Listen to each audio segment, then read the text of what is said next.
मैं ज्ञानेंद्र बैसल आप सभी का स्वागत करता हूं अपने YouTube चैनल ज्ञान की ज्योति में। आज की कहानी बुद्ध के जीवन में घटी एक सच्ची घटना पर आधारित है। एक बार बुद्ध एक गांव में गए थे। एक अंधे आदमी को कुछ लोग उनके पास लाए और उन मित्रों ने कहा कि यह आदमी अंधा है और हम इसके परम मित्र हैं और हम इसे सब भांति समझाने की कोशिश करते हैं कि प्रकाश है, लेकिन यह मानने को राजी नहीं होता और इसकी दलीलें ऐसी हैं कि हम हार जाते हैं। और हम जानते हैं कि प्रकाश है, हमें देखते हुए हारना पड़ता है। यह आदमी हमसे कहता है, मैं प्रकाश को छू कर देखना चाहता हूं। अब हम प्रकाश का स्पर्श कैसे करवाएं? यह आदमी कहता है, छोड़ो, स्पर्श न हो सके तो मैं सुनकर देखना चाहता हूं। मेरे पास कान हैं, तुम प्रकाश में आवाज करो, मैं सुन लूं। छोड़ो, यह भी न हो सके तो मैं स्वाद लेकर देखूं कि प्रकाश में कोई गंध तो देख सकूं।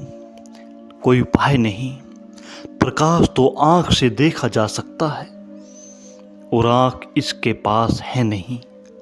और यह आदमी यह कहता है कि तुम फिजूल मुझे अंधा सिद्ध करने को प्रकाश की बातें कहते हो।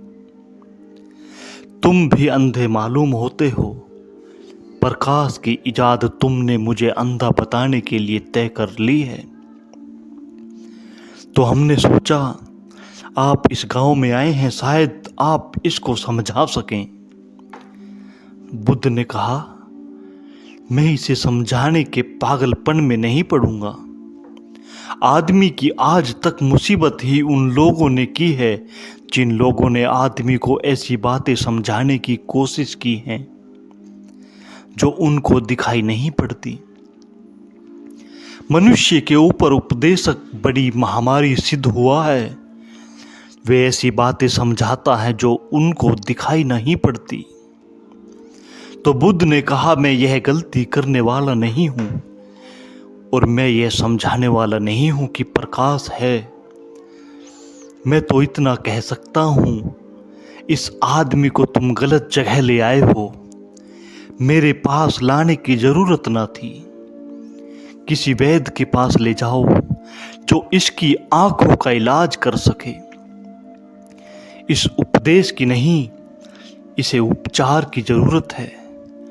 तुम्हारे समझाने का सवाल नहीं, तुम्हारी समझाई गई बात पर विश्वास करने का सवाल नहीं।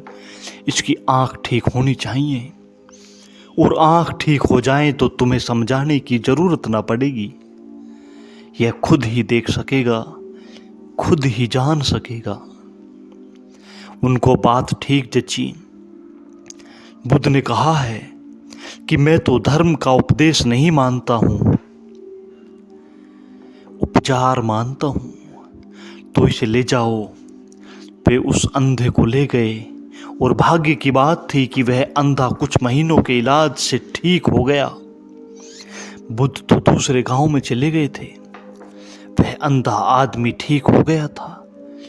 वह बुद्ध के चरण छूने के लिए पूछता पूछता उनकी राही हो लिया और उसने उन्हें प्रणाम किया और उसने कहा कि मैं गलती में था। प्रकाश तो था लेकिन मेरे पास आंख नहीं थी। लेकिन बुद्ध ने कहा, तू गलती में जरूर था, लेकिन तूने जिद की कि जब तक आंख न होगी तब तक मैं मानने को राजी न होऊंगा। तो तेरे आंख का इलाज भी हो सका। अगर तू मान लेता उन मित्रों की बात कि तुम कहते हो तो ठीक है, तो बात वहीं खत्म हो जाती। आंख के इलाज का सवाल भी नहीं उठता। जो लोग विश्वास कर लेते हैं वे विवेक तक नहीं पहुंच पाते। जो लोग चुपचाप स्वीकार कर लेते हैं वे स्वयं के अनुभव तक नहीं पहुंच पाते। जो अंधे हैं और पकड़ लेते हैं कि दूसरे कहते हैं प्रकाश है तो जरूर होगा, फिर उनकी यात्रा वहीं बंद हो जाती है। यात्रा तो तब होती है जब बेचैनी बनी रहे, बनी रहे, बनी रहे, बेचैनी छूटे नहीं। और बेचैनी तभी होती है जब मुझे लगता है कि कोई चीज है, लोग कहते हैं लेकिन मुझे दिखाई नहीं पड़ती, तो मैं कैसे मान लूं? मैं ही देखूं तो मानूं। यह बेचैनी मन में हो कि मेरे पास आंख हो तो मैं स्वीकार करूं। आज बस इन्हीं बातों के साथ मैं अपनी वाणी को विराम देता हूं। आप सभी ने मेरी बातों को इतने प्रेम से सुना, उसके लिए बहुत बहुत धन्यवाद।